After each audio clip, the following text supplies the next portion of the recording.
Hi everyone, I am Manjunatha SV, Assistant Professor in Department of Commerce, Sri Vivekananda Degree College, Chintamani. In this video, we are going to learn a fourth unit in cost management, that is budgetary control. For the understanding of budgetary control, I will start with a budget. According to Chartered Institute of Management Accountants, CIMA London, has defined a budget as a financial and or a quantitative statement prepared prior to the definite or defined period of time of the policy to be pursued during the period for the purpose of attaining a given objective. It may be include income, expenditure and employment of capital. So ಇದು ನಾವು ಅರ್ಥ ಮಾಡ್ಕೊಳಕ್ಕೆ ಹೋಗೋಣ ಈಗ. So budget ಅಂದರೆ ಏನು? Budget ಅಂತಕ್ಕಂಥದ್ದು financial and quantitative statement. So budget ಅಂತಕ್ಕಂಥದ್ದು ಫೈನಾನ್ಷಿಯಲ್ ಸ್ಟೇಟ್ಮೆಂಟ್ ಆಗಿರಬಹುದು ಅಥವಾ ಕ್ವಾಂಟಿಟೇಟಿವ್ ಸ್ಟೇಟ್ಮೆಂಟ್ ಆಗಿರಬಹುದು ಅಥವಾ ಫೈನಾನ್ಷಿಯಲ್ ಆ್ಯಂಡ್ ಕ್ವಾಂಟಿಟೇಟಿವ್ ಸ್ಟೇಟ್ಮೆಂಟ್ ಆಗಿರಬಹುದು. So it is prepared. ಇದು ಯಾವಾಗ ಪ್ರಿಪೇರ್ ಆಗಿರುತ್ತೆ ಅಂದರೆ ಸೊ ಒಂದು ಡೆಫಿನೆಟ್ ಪೀರಿಯಡ್ ಅಥವಾ ಒಂದು ಪರ್ಟಿಕ್ಯುಲರ್ ಪೀರಿಯಡ್ಗಿನ್ನ ಮೊದಲೇ ನಾವು ಪ್ರಿಪೇರ್ ಮಾಡಿರ್ತೀವಿ. That is called as a budget. ಓಕೆನಾ? Then of the policy to be pursued during the period, ಅಂದರೆ ನಾವು ಯಾವ ಪರ್ಟಿಕ್ಯುಲರ್ ಪೀರಿಯಡ್ಗೆ ಅಂತ ನಾವು ಪ್ರಿಪೇರ್ ಮಾಡಿರ್ತೀವೋ ಮೊದಲೇ ಆ ಪರ್ಟಿಕ್ಯುಲರ್ ಪೀರಿಯಡ್ಗೆ ನಾವು ಫಾಲೋ ಆಗ್ತೀವಿ. Pursued is nothing but we are following. For example January ಮಂತ್ಗೆ ಪ್ರಿಪೇರ್ ಮಾಡಿರ್ತೀವಿ. ಸೊ ಜಾನ್ವರಿಗೆ ಪ್ರಿಪೇರ್ ಮಾಡಿದ್ದೀವಿ ಅಂತಂದರೆ ನಾವು ಜಾನ್ವರಿಲೇ ಪ್ರಿಪೇರ್ ಮಾಡೋದಿಲ್ಲ, ಅದಕ್ಕಿಂತ ಮೊದಲೇ ಪ್ರಿಪೇರ್ ಮಾಡ್ತೀವಿ. But it is pursued in the month of January. ನೋಡಿ, of the policy to be pursued during that period ಅಂದರೆ ಯಾವ ಪೀರಿಯಡು? ಜಾನ್ವರಿ ಮಂತಲ್ಲಿ ಅಂತ ಅರ್ಥ. For the purpose of attaining a given objective. ಏನಕ್ಕೋಸ್ಕರ ಯೂಸ್ ಮಾಡ್ತೀವಿ ಅಂದರೆ ನಮ್ಮ ಆರ್ಗನೈಸೇಷನ್ನ ಗೋಲ್ ಏನಿದೆ ಅದನ್ನು ರೀಚ್ ಆಗೋದಕ್ಕೋಸ್ಕರ ನಾವು ಫಾಲೋ ಅಪ್ ಆಗ್ತೀವಿ. It may B include. ಇದು ಏನು ಇನ್ಕ್ಲೂಡ್ ಆಗಿರ್ಬೋದು ಅಂದರೆ ಇನ್ಕಮ್ ಇರಬಹುದು, ಇದರಲ್ಲಿ ದೆನ್ ಎಕ್ಸ್ಪೆಂಡಿಚರ್ ಇರಬಹುದು ಅಥವಾ employment of capital related informations ಇರಬಹುದು. This is called as a budget. So budget ಅದರ ಅರ್ಥ ಆಗಿದೆ ಅನ್ಸುತ್ತೆ. ಇನ್ ಸಿಂಪಲ್ ಮ್ಯಾನರ್ ಹೇಳಬೇಕು ಅಂದರೆ budget refers to a plan. ಇದೊಂದು plan relating to a particular future period which is relating to a particular future period. ಏನಕ್ಕೋಸ್ಕರ ಅಂತಂದರೆ to achieve the organisation goal. ಇದು ಯಾವ ಮ್ಯಾನರಲ್ಲಿ ಪ್ರೆಸೆಂಟ್ ಮಾಡ್ತೀವಿ ಅಂದರೆ ಮಾನಿಟರಿ ಮ್ಯಾನರಲ್ಲಿ ಪ್ರೆಸೆಂಟ್ ಮಾಡ್ತೀವಿ, ದೆನ್ ಕ್ವಾಂಟಿಟೇಟಿವ್ ಮ್ಯಾನರಲ್ಲಿ ಪ್ರೆಸೆಂಟ್ ಮಾಡ್ತೀವಿ. ಸೊ ಇದನ್ನು ನಾವು ಬಡ್ಜೆಟ್ ಅಂತ ಕರಿಬಹುದಾಗಿರುತ್ತೆ. ನೆಕ್ಸ್ಟ್, ಸೊ ಬಡ್ಜೆಟ್ ಮೀನಿಂಗ್ ಕಲ್ತಿದ್ದೀವಿ. ಈಗ ನಾವು ಕ್ಯಾರೆಕ್ಟರಿಸ್ಟಿಕ್ಸ್ನ ಕಲಿತಾ ಹೋಗೋಣ. Characteristics of budget. First point, budget is primarily A planning device. So budget ಅಂತಕ್ಕಂಥದ್ದು ಎ ಪ್ಲಾನಿಂಗ್ ಡಿವೈಸ್. ಇದು ಪ್ಲಾನಿಂಗ್ ಮಾಡ್ತಕ್ಕಂಥ ಒಂದು ಡಿವೈಸ್ ಆದರೆ but it also serves as A basis for the performance, evaluation and control. So ಈ budget ಅಂತಕ್ಕಂಥದ್ದು ಒಂದು planning device ಆದರೆ ಇದು ಪರ್ಫಾರ್ಮೆನ್ಸ್ ಎವ್ಯಾಲ್ಯೂಯೇಷನ್ನ ಮತ್ತು ನಮ್ಮ ಪರ್ಫಾರ್ಮೆನ್ಸ್ನ ಕಂಟ್ರೋಲ್ ಮಾಡೋದಕ್ಕೂ ಸಹ ಯೂಸಸ್ ಆಗುತ್ತೆ. Second point, a budget is prepared either in the monetary terms are in the quantitative terms are in the both. So ನಾನು ಆಗಲೇ ಹೇಳಿದೆ ಮೀನಿಂಗಲ್ಲಿದೆ. ಸೊ ಇನ್ ಸಿಂಪಲ್ ಮ್ಯಾನರ್ ಅಂತ ನಾನು ಮೀನಿಂಗ್ ಹೇಳಿದೆ. ಬಡ್ಜೆಟ್ ಅಂತಕ್ಕಂಥದ್ದು ನಾವು ಮಾನಿಟರಿ ವ್ಯಾಲ್ಯೂಸ್ ಆದರೂ ಮೆನ್ಷನ್ ಮಾಡಿರ್ಬೋದು ಅಥವಾ ಕ್ವಾಂಟಿಟೇಟಿವ್ ಮೆನ್ಷನ್ ಮೆನ್ಷನ್ ಮಾಡಿರ್ಬೋದು ಅಥವಾ ಬೋತನ್ನು ಮೆನ್ಷನ್ ಮಾಡಿರಬಹುದು. Third point, a budget is prepared for a definite future period. ಒಂದು ಪರ್ಟಿಕ್ಯುಲರ್ ಫ್ಯೂಚರ್ ಪೀರಿಯಡ್ಗೋಸ್ಕರ ನಾವೇನು ಮಾಡ್ತೀವಿ? ಬಡ್ಜೆಟ್ಸ್ನ ಪ್ರಿಪೇರ್ ಮಾಡ್ತೀವಿ. Last one, purpose of budget is to implement the policies.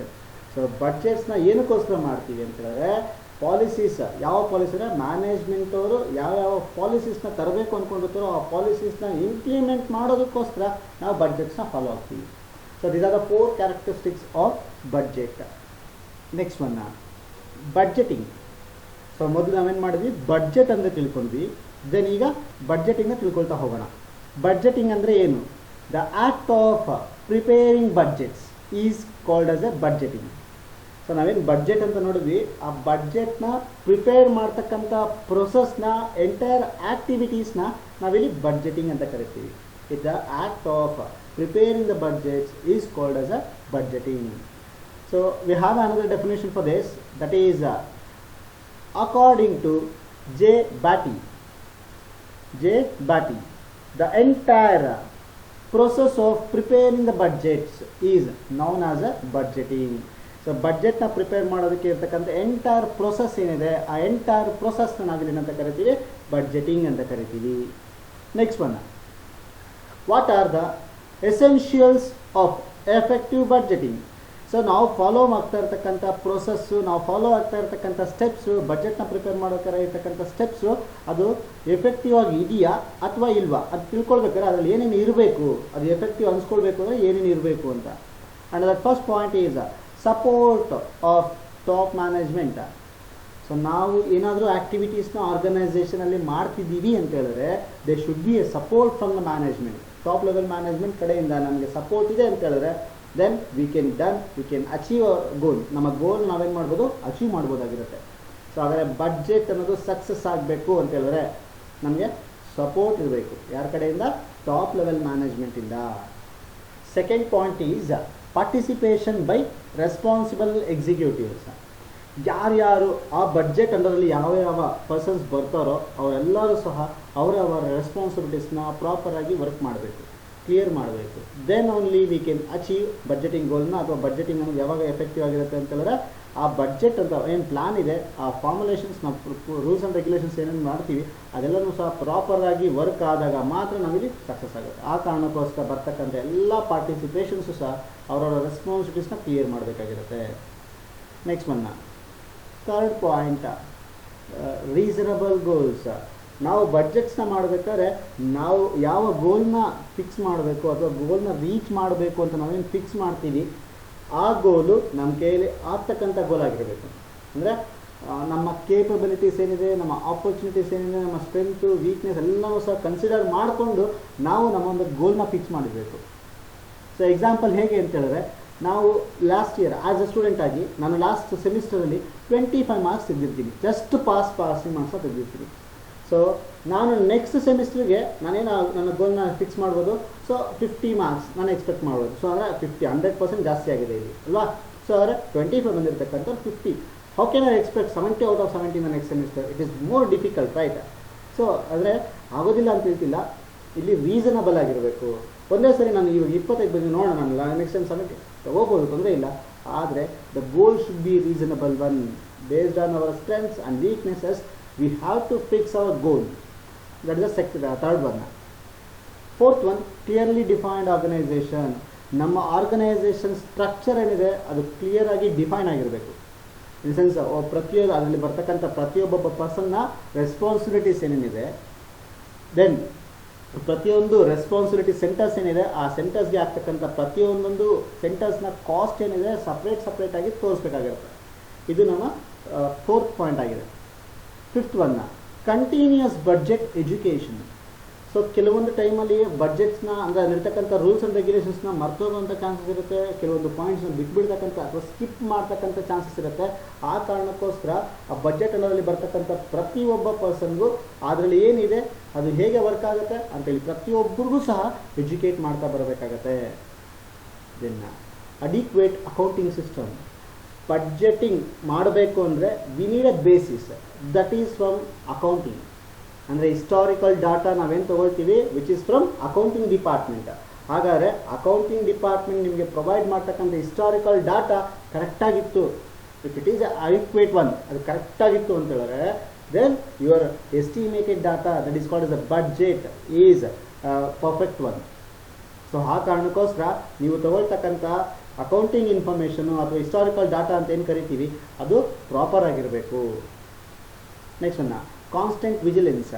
Constant vigilance is nothing but we have to prepare a report of our performance and we have to compare the performance with the actual one and we need to have a observation about our planning and working. So ನಾವೇನು plan ಮಾಡಿದ್ದೀವಿ, ನಾವೇನು work ಮಾಡ್ತಿದ್ದೀವಿ ಅಂತೇಳಿ ನಮ್ಮ observation ಇರಬೇಕು. ಅದಕ್ಕೆ ರೇಟಾಗಿ ರಿಪೋರ್ಟ್ನ ಮಾಡಬೇಕು, ಅದಕ್ಕೆ ರೇಟಾಗಿ ವೇರಿಯೇಷನ್ಸ್ನ ಚೆಕ್ ಮಾಡ್ತಿರಬೇಕು. This is called as a constant vigilance. So next one, a maximum profit. So ನಾವು ಪ್ರಿಪೇರ್ ಮಾಡಿರ್ತಕ್ಕಂಥ ಬಡ್ಜೆಟ್ಟು ನಮ್ಮ ಕಂಪನಿಗೆ ಎಷ್ಟು ಪ್ರಾಫಿಟ್ ಅರ್ನ್ ಆಗುತ್ತೋ ಅಷ್ಟು ಸಹ ಅರ್ನ್ ಮಾಡೋ ಥರ ಇರಬೇಕು. Next one, cost of the system.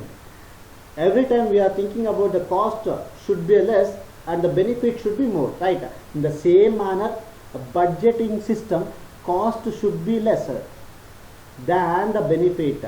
ಆ ಸಿಸ್ಟಮಿಂದ ಬರ್ತಕ್ಕಂಥ ಬೆನಿಫಿಟ್ಗೆ ಕಂಪೇರ್ ಮಾಡಿಕೊಂಡಾಗ ಕಾಸ್ಟ್ ಯಾವಾಗಲೂ ಸಹ ಕಡಿಮೆ ಇರಬೇಕು. Last one, integration with the standard costing system. So integration is nothing but ಒಂದಾಗುವಂಥದ್ದು, ಒಂದುಗೂಡಿಸ್ತಕ್ಕಂಥದ್ದು. ಸೊ ಯಾವ ಜೊತೆಗೆ ಅಂದರೆ ನಮ್ಮ ಬಡ್ಜೆಟಿಂಗ್ ಅನ್ನೋದು ಸ್ಟ್ಯಾಂಡರ್ಡ್ ಕಾಸ್ಟಿಂಗ್ಗೆ ಇಂಟಿಗ್ರೇಷನ್ ಇರಬೇಕು. Because we need to calculate the variances. ನಾವೇನು ಮೊದಲು ಅಂದ್ಕೊಂಡಿದ್ವಿ, that is nothing but the plan or a budgeted value. Then standard costing ಎಲ್ಲ ಏನು ಮಾಡ್ತೀವಿ, ವೇರಿಯನ್ಸ್ ಅನಾಲಿಸಿಸ್ ಅಂತಂದರೆ ಎರಡಕ್ಕೂ ಸಹ ವರ್ಕ್ ಮಾಡಬೇಕು ಅಂದರೆ ಆ್ಯಕ್ಷನ್ ಒಂದು ಬೇಕಾಗುತ್ತೆ. ಅದಕ್ಕೋಸ್ಕರ ನೀವು ಎರಡೂ ಸಹ ಒಟ್ಟುಗೂಡೋ ಥರ ಇರಬೇಕು. So these are the essential points for the effective budgeting. ನೀವು ಇದರಲ್ಲಿ ಯಾವುದಾದ್ರೂ ಒಂದು ಪಾಯಿಂಟ್ನ ಬಿಟ್ಬಿಟ್ಟು ಸೊ ಅಲ್ಲಿ ಬಡ್ಜೆಟಿಂಗ್ ಅನ್ನೋದು ಎಫೆಕ್ಟಿವ್ ಆಗಿರೋದಿಲ್ಲ. ಸೊ ಅವರಿಗೆ ಎಲ್ಲ ಪಾಯಿಂಟ್ಸ್ನು ಕನ್ಸಿಡರ್ ಮಾಡಿಕೊಂಡು ನೀವು ಬಡ್ಜೆಟ್ನ ಪ್ರಿಪೇರ್ ಮಾಡಿದ್ರೆ ಅಥವಾ ಬಡ್ಜೆಟಿಂಗ್ನ ಪ್ರೊಸೆಸ್ನ ಫಾಲೋ ಆಗಿದ್ದರೆ then it is called the effective one. ಇಲ್ಲ ಅಂದರೆ ಅದು ಎಫೆಕ್ಟಿವ್ ಆಗಿರೋದಿಲ್ಲ. Next one, budgetary control. So ಇಲ್ಲಿವರೆಗೂ ನಾವೇನು ಮಾಡಿದ್ವಿ ಅಂದರೆ ಬಡ್ಜೆಟ್ ಅಂದರೆ ತಿಳ್ಕೊಂಡ್ವಿ. ಬಡ್ಜೆಟ್ ಅಂದರೆ ಏನು? It's a plan which is relating to a future which is prepared prior to that and which is measured in quantitative or a monetary or both, ಅಲ್ವಾ? So ಹಾಗಾದ್ರೆ ಬಡ್ಜೆಟಿಂಗ್ ಅಂದರೆ ಏನು? Budgeting is A entire process of preparing the budget, ಅಲ್ವಾ? So ಹಾಗಾದ್ರೆ ಬಡ್ಜೆಟರಿ control ಅಂದರೆ ಏನು ನೋಡ್ಕೋಣ. So ಬಡ್ಜೆಟರಿ control ಅಂತ ಹೇಳಿದ್ರೆ according to Brown and Howard, budgetary control system is a system of controlling the cost which includes preparation of budgets, coordinating the departments and establishing responsibilities, comparing actual performance with the budgeted and acting upon the results to achieve a maximum profitability. So ಇದರ ಅರ್ಥ ಇಷ್ಟೇ, ಬಡ್ಜೆಟರಿ control ಅಂತಕ್ಕಂಥದ್ದು ಒಂದು system. ಈ system ಏನು ಮಾಡುತ್ತೆ ಅಂದರೆ ಕಾಸ್ಟನ್ನ control ಮಾಡುತ್ತೆ. How it is controlling the cost in sense by preparing the budgets. ನೋಡಿ, ಬಡ್ಜೆಟ್ನ ಪ್ರಿಪೇರ್ ಮಾಡೋದ್ರ ಮುಖಾಂತರ ಕಾಸ್ಟ್ನ ಕಂಪೇರ್ ಮಾಡುತ್ತೆ. ದೆನ್ ಡಿಫ್ರೆಂಟ್ ಡಿಪಾರ್ಟ್ಮೆಂಟ್ಸ್ನ ಬಿಟ್ವೀನಲ್ಲಿ ಕೋಆರ್ಡಿನೇಷನ್ನ ಬಿಲ್ಡ್ ಮಾಡಿ ಕಾಸ್ಟ್ನ ಕಂಟ್ರೋಲ್ ಮಾಡುತ್ತೆ. ಆ್ಯಂಡ್ ಎಸ್ಟಾಬ್ಲಿಷಿಂಗ್ ದ ರೆಸ್ಪಾನ್ಸಿಬಿಲಿಟೀಸ್, ಅಂದರೆ ಅಲ್ಲಿ ಯಾರು ಅಂಡರ್ ಬರ್ತಾರೋ ಅವರೆಲ್ಲರಿಗೂ ಸಹ ಅವರ ರೆಸ್ಪಾನ್ಸಿಬಿಲಿಟೀಸ್ನ ಎಸ್ಟಾಬ್ಲಿಷ್ಮೆಂಟ್ ಮಾಡಿ ಅದರ ಬಗ್ಗೆ ತಿಳಿಸ್ಕೊಟ್ಟು ಕಾಸ್ಟ್ನ ಕಂಟ್ರೋಲ್ ಮಾಡುತ್ತೆ. Then comparing actual performance with a budgeted one. So actual ಎಷ್ಟು ವರ್ಕ್ ಮಾಡಿದ್ದಾರೆ, ನಾವೆಷ್ಟು ವರ್ಕ್ ಅಸೈನ್ ಮಾಡಿದ್ವಿ ಅಥವಾ ನಾವೆಷ್ಟು ಬಡ್ಜೆಟ್ ಮಾಡ್ಕೊಂಡಿದ್ವಿ, ಇದೆರಡಕ್ಕೂ ಸಹ ವೇರಿಯೇಷನ್ಸ್ನ ತೋರಿಸುತ್ತೆ. Then acting upon the results to achieve a maximum profitability. ಇವೆಲ್ಲನೂ ಮಾಡಿ ನಮ್ಮ ರಿಸಲ್ಟ್ಸ್ನ ಅಚೀವ್ ಮಾಡೋದ್ರಲ್ಲಿ ಮತ್ತು ನಮ್ಮ ಬಿಸ್ನೆಸ್ಗೆ ಮೋರ್ ಪ್ರಾಫಿಟ್ನ ಕೊಡಿಸ್ತಕ್ಕಂಥದ್ರಲ್ಲಿ ನಮ್ಮ ಬಡ್ಜೆಟ್ರಿ ಕಂಟ್ರೋಲ್ ಇರುತ್ತೆ. In simple word, budgetary control is a system of controlling the cost through preparation of budgets. ಬಡ್ಜೆಟ್ಸ್ನ ಪ್ರಿಪೇರ್ ಮಾಡಿ ಕಾಸ್ಟ್ನ ಕಂಟ್ರೋಲ್ ಮಾಡ್ತಕ್ಕಂಥದ್ದನ್ನ ನಾವಿಲ್ಲಿ ಬಡ್ಜೆಟರಿ ಕಂಟ್ರೋಲ್ ಅಂತ ಕರಿತೀವಿ. ಸೊ ಎರಡೂ ಸಹ ಸೇಮ್ ಮೀನಿಂಗ್ ಕೊಡ್ತಿದೆ, but it gives a complete information. ನೋಡಿ, ಈ ಕಂಪ್ಲೀಟ್ ಇನ್ಫಾರ್ಮೇಷನ್ ಕೊಡ್ತಿದೆ, ಇಲ್ಲಿ ಸಿಂಪಲ್ ಆಗಿ ಹೇಳ್ತಾ ಹೋಗಿದ್ದೀನಿ. Next one, characteristics of budgetary control. Budgetary ಕಂಟ್ರೋಲ್ನ ಕ್ಯಾರೆಕ್ಟರಿಸ್ಟಿಕ್ಸ್ ಏನೇನಿದೆ ನೋಡ್ತಾ ಹೋಗೋಣ. First one, establishment of budgets for each function or departments of the organisation. Budgetary control ಅಂದರೆ ಏನು ಹೇಳಿದೆ? ಬಡ್ಜೆಟ್ಸ್ನ ಪ್ರಿಪೇರ್ ಮಾಡಿ ಕಾಸ್ಟ್ನ ಕಂಟ್ರೋಲ್ ಮಾಡ್ತಕ್ಕಂಥದ್ದು. ಹಾಗಾದ್ರೆ ಅದರಲ್ಲಿರ್ತಕ್ಕಂಥ ಕ್ಯಾರೆಕ್ಟರಿಸ್ಟಿಕ್ಸ್ ಅಂದರೆ each and every function or department wise, function wise ಅಥವಾ department wise we need to prepare, we need to establish the budgets. ಪ್ರತಿಯೊಂದು ಫಂಕ್ಷನ್ಸ್ಗೂ ಅಥವಾ ಪ್ರತಿಯೊಂದು ಡಿಪಾರ್ಟ್ಮೆಂಟ್ಸ್ಗೂ ನಾವು ಬಡ್ಜೆಟ್ಸ್ನ ಎಸ್ಟಾಬ್ಲಿಷ್ಮೆಂಟ್ ಮಾಡಬೇಕಾಗತ್ತೆ. Next one, comparison of actual performance with budgets on a continuous basis. ಇಲ್ಲಿ ನಾವೇನು ಮಾಡ್ತೀವಿ ಅಂದರೆ ಆ್ಯಕ್ಚುಯಲ್ ಒನ್ಗೆ ದೆನ್ ಬಡ್ಜೆಟೆಡ್ ವ್ಯಾಲ್ಯೂಗೆ ಕಂಪ್ಲೀಟಾಗಿ ಕಂಪ್ಯಾರಿಸನ್ನ ಮಾಡ್ತಾ ಬರ್ತೀವಿ. Next one, analysis of variations. Analysis of variations actual performance from that the budgeted performance to know the reasons thereof. So budgeted second ಸ್ಟೆಪ್ಪಲ್ಲಿ ನೋಡಿದ್ವಿ, ಸೆಕೆಂಡ್ ಪಾಯಿಂಟಲ್ಲಿ ಬಡ್ಜೆಟೆಡ್ ಅಂಡ್ ಸೆಕೆಂಡ್ ಪಾಯಿಂಟಲ್ಲಿ ನೋಡಿದ್ವಿ ಆ್ಯಕ್ಚುಯಲ್ ಏನಾಗಿದೆ, ದೆನ್ ಬಡ್ಜೆಟ್ ಏನಿದೆ, ಎರಡು ಕಂಪೇರ್ ಮಾಡ್ತೀವಿ ಅಂತ ಗೊತ್ತಾಯಿತು. ಸೊ ಕಂಪೇರ್ ಮಾಡಿದ್ಮೇಲೆ whether it may be a deficit or a positive ಅಂತ ಗೊತ್ತಾಗುತ್ತೆ. ಸೊ ನಮ್ಮ ಬಡ್ಜೆಟ್ ಕರೆಕ್ಟಾಗಿದೆಯಾ ಅಥವಾ ಸೊ ರಾಂಗ್ ಆಗಿದೆಯಾ, ನಮ್ಮ ಎಸ್ಟಿಮೇಷನ್ ಕರೆಕ್ಟ್ ಆಗಿದೆಯಾ ಅಥವಾ ಬಿಯಾಂಡ್ ಆಗಿದೆಯಾ, ಇದ್ರ ಬಗ್ಗೆ ಗೊತ್ತಾಗುತ್ತೆ. ಅದನ್ನು ಗೊತ್ತಾದಮೇಲೆ ಅದರ ವೇರಿಯೇಷನ್ಸ್ನ ಯಾಕಾಗಿದೆ ಅಂತೇಳಿ ನಾವು ತಿಳ್ಕೊಳ್ಬೇಕಾಗತ್ತೆ. ಇಲ್ಲಿ Next one, taking suitable remedial actions where necessary. ಎಲ್ಲಾದರೂ ರೆಮಿಡಿಯಲ್ ಆಕ್ಷನ್ಸ್ನ ತಗೊಳ್ಬೇಕಾಗಿದೆ ಅಂತ ಅನಿಸಿದಾಗ ನಾವು ರೆಮಿಡಿಯಲ್ ಆಕ್ಷನ್ಸ್ನ ತಗೊಳ್ತೀವಿ ಇಲ್ಲಿ. Then revision of budgets in view of changes in the conditions. Suppose ನಾವು ಎಸ್ಟಿಮೇಟ್ ಮಾಡಬೇಕಾದಾಗ ಕಂಡೀಷನ್ಸ್ ಬೇರೆ ಇರುತ್ತೆ, ಇನ್ ಫ್ಯೂಚರ್ ಕಂಡೀಷನ್ಸ್ ಚೇಂಜಸ್ ಆಗ್ತಿರ್ಬೋದು. ಆ ಕಂಡೀಷನ್ಸ್ಗೆ ತగ్గಟ್ಟಾಗಿ ನಾವು ನಮ್ಮ ಬಡ್ಜೆಟ್ಸ್ನ ರಿವಿಷನ್ ಮಾಡ್ತಾ ಬರಬೇಕಾಗತ್ತೆ. ಸೊ ಇಷ್ಟು ಸಹ ಬಡ್ಜೆಟರಿ ಕಂಟ್ರೋಲ್ನ ಕ್ಯಾರೆಕ್ಟರಿಸ್ಟಿಕ್ಸ್ ಆಗಿರುತ್ತೆ. ಇಷ್ಟು ಅಂದರೆ ಇವೆಲ್ಲ ಮಾಡಿದಾಗ ನಾವು ಕಾಸ್ಟ್ ಕಂಟ್ರೋಲ್ ಆಗುತ್ತೆ ಅಂತ. ಓಕೆನಾ? So next one, classification or types of budgets. ಬಡ್ಜೆಟ್ಸಲ್ಲಿ ಬರ್ತಕ್ಕಂಥ ಕ್ಲಾಸಿಫಿಕೇಶನ್ ಏನಿದೆ ಅಥವಾ ಡಿಫ್ರೆಂಟ್ ಟೈಪ್ಸ್ ಏನಿದೆ ಅಂತ ನೋಡ್ತಾ ಹೋಗೋಣ ಇಲ್ಲಿ. Classification on the basis of time, functions and flexibility. We have three kinds of classification here. One is time, functions, and the last one is flexibility. Another time, again we are having three kinds of budget here. One is a long-term budget, short-term budgets, and current budgets. Long-term budgets, these are the budgets which is prepared between the 5 to 10 years. So 5ರಿಂದ ಅಥವಾ 10 ವರ್ಷದೊಳಗೆ prepare ಮಾಡ್ತಕ್ಕಂಥ budgets ನಾವು ಏನಂತ ಕರಿತೀವಿ, long term budgets ಅಂತ ಕರಿತೀವಿ.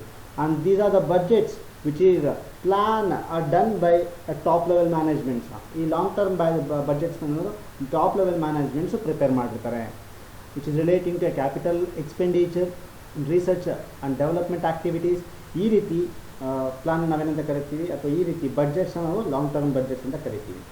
Short term budgets, so generally these are the budgets which is comes under the 1 year to 2 years. 1 year ಇಂದ 2 years ಒಳಗಡೆ ಬಿಟ್ವೀನ್ ಅಲ್ಲಿ ಬಂದಾಗ ಅದನ್ನು ನಾವು ಏನಂತ ಕರಿತೀವಿ, short term budgets. Most of the consumer goods industries, ಕೆಲವೊಂದು ಕನ್ಸ್ಯೂಮರ್ ಗೂಡ್ಸ್ನ ಯಾರು ಪ್ರೊಡ್ಯೂಸ್ ಮಾಡ್ತಾರೋ ಅವರೆಲ್ಲರೂ ಸಹ ಶಾರ್ಟ್ ಟರ್ಮ್ ಬಡ್ಜೆಟ್ಸ್ನ ಫಾಲೋ ಆಗ್ತಿರ್ತಾರೆ. Like sugar manufacturer, then textile ಅವರು, ಕಾಟನ್ ಅವರು, ಈ ರೀತಿ ಇಂಡಸ್ಟ್ರೀಸ್ ಅಥವಾ ಈ ರೀತಿ ಆರ್ಗನೈಸೇಷನ್ಸು ಶಾರ್ಟ್ ಟರ್ಮ್ ಬಡ್ಜೆಟ್ಸ್ನ ಫಾಲೋ ಆಗ್ತಿರ್ತಾರೆ. In the next one, current budgets. These are the budgets which is relating to your current activities of the business, which is generally comes between month and weeks. ಒಂದು ವೀಕ್ಗೋಸ್ಕರ ಅಥವಾ ಒಂದು ಮಂತ್ಗೋಸ್ಕರ ನಾವು prepare ಮಾಡ್ತಕ್ಕಂಥ ಬಡ್ಜೆಟ್ಸು ನಮಗಿಲ್ಲಿ current budgets ಆಗಿರುತ್ತೆ, ಅಥವಾ current ಆ್ಯಕ್ಟಿವಿಟೀಸ್ನ ರಿಲೇಟೆಡಾಗಿ ನಾವು prepare ಮಾಡಿರ್ತಕ್ಕಂಥ ಬಡ್ಜೆಟ್ಸು. ದೆನ್ ಫಂಕ್ಷನ್ ಬೇಸಿಸ್ ಮೇಲೆ, under the function operating budgets, then financial budgets. And the next one is master budgets. Operating budgets means budgets which relates to different activities or operations of the firm. ಒಂದು ಕಂಪನಿಯ ಒಂದು ಆರ್ಗನೈಸೇಷನ್ನ different ಆಕ್ಟಿವಿಟೀಸ್ಗೆ ಬಡ್ಜೆಟ್ನ prepare ಮಾಡಿದೆ, ಅದಕ್ಕೆ raid ಆಗಿರ್ತಕ್ಕಂಥದ್ದನ್ನೇ ಅದನ್ನು ನಾವು operating budgets ಅಂತ ಕರಿತೀವಿ. Then next one is a financial budgets. Financial budgets are concern with a cash receipts and disbursement, working capital, expenditures, then financial position and results of business operations. So cash ಎಷ್ಟು ಬರ್ತಿದೆ, cash ಎಷ್ಟು ಹೊರಗಡೆ ಹೋಗ್ತಿದೆ, working capital ಏನಿದೆ, capital expenditure ಏನಿದೆ, ನಮ್ಮ ಬಿಸ್ನೆಸ್ನ financial position ಹೇಗಿದೆ, ಎಲ್ಲ which is relating to financial concepts ಮೇಲೆ ನಾವು ಬಡ್ಜೆಟ್ಸ್ನ ಪ್ರಿಪೇರ್ ಮಾಡಿದ್ರೆ ನಮಗಿಲ್ಲಿ ಫೈನಾನ್ಷಿಯಲ್ ಬಡ್ಜೆಟ್ಸ್ ಅಂತ ಕರಿತೀವಿ. ನಮ್ಮ ಸಿಲೆಬಸ್ಗೆ ಕ್ಯಾಶ್ ಬಡ್ಜೆಟ್ ಅನ್ನೋ ಒಂದು ಕಾನ್ಸೆಪ್ಟ್ ಇದೆ. ಆ ಕ್ಯಾಶ್ ಬಡ್ಜೆಟ್ಟು ಫೈನಾನ್ಷಿಯಲ್ ಬಡ್ಜೆಟ್ಸಲ್ಲಿ ಬರ್ತಕ್ಕಂಥ ಒಂದು ಕಾನ್ಸೆಪ್ಟ್ ಇದೆ. ಓಕೆನಾ? Next one, master budgets. The master budget is a summary budget. The master budget is a summary budget incorporating its functional budgets. Functional budgets ಏನೇನಿದೆ ಆ ಎಲ್ಲ ಬಡ್ಜೆಟ್ಸು ಸೇರಿಸಿ ನಾವು ಒಂದೇ ಬಡ್ಜೆಟ್ಸ್ನ ಪ್ರಿಪೇರ್ ಮಾಡ್ತೀವಿ. That is called the master budget. Next one is flexibility ಮೇಲೆ ಅಥವಾ ರಿಜಿಡಿಟಿ ಬೇಸಿಸ್ ಮೇಲೆ ನಾವು ಬಡ್ಜೆಟ್ಸ್ನ ಕ್ಲಾಸಿಫಿಕೇಶನ್ ಮಾಡಿದ್ರೆ, one is fixed budget and one is flexible budget. Fixed budget means a budget which is designed to remain unchanged irrespective of level of activity actually attained. ಸೊ ಫ್ಯೂಚರಲ್ಲಿ ಏನೇ change ಆದರೂ ಅಥವಾ activities ಏನಾದರೂ ವೇರಿಯೇಷನ್ಸ್ ಆದರೂ ಸಹ ನಮ್ಮ ಬಡ್ಜೆಟ್ ಅದೇ ಇರುತ್ತೆ ಅಂತ ಹೇಳಿದ್ರೆ, ಅದೇ ಸೂಟ್ ಆಗುತ್ತೆ ಅಂತ ಹೇಳಿದ್ರೆ that is called as a fixed budget. Next one, flexible budget. So flexible budget is a budget which is by recognising the differences between fixed, semi-fixed, semi-variable and variable ಇಲ್ಲಿ differentiation ಮಾಡ್ತಿದ್ದೀವಿ. ಕಾಸ್ಟ್ನ fixed expenses ಏನಿದೆ ಅಥವಾ semi variable, semi fixed ಏನಿದೆ ಅಥವಾ variable ಏನಿದೆ, ಈ ರೀತಿ ನಾವೇನು ಮಾಡ್ತೀವಿ, ಡಿಫ್ರೆಂಟ್ ಕಾಸ್ಟ್ನ ಡಿಫ್ರೆನ್ಶಿಯೇಟ್ ಮಾಡಿ ದೆನ್ ನಾವು ಬಡ್ಜೆಟ್ಸ್ನ ಪ್ರಿಪೇರ್ ಮಾಡ್ತೀವಿ, ದೆನ್ ಲೆವೆಲ್ ಆಫ್ ಆ್ಯಕ್ಟಿವಿಟೀಸ್ಗೆ ಪ್ರಿಪೇರ್ ಮಾಡ್ತೀವಿ ಅಂತ ಹೇಳಿದ್ರೆ ಅದೇನಾಗಿರುತ್ತೆ, ಫ್ಲೆಕ್ಸಿಬಲ್ ಬಡ್ಜೆಟ್ಸ್ ಆಗಿರುತ್ತೆ. So these are the different kinds are classification of budgets. Thank you. If you had any queries, you can contact me.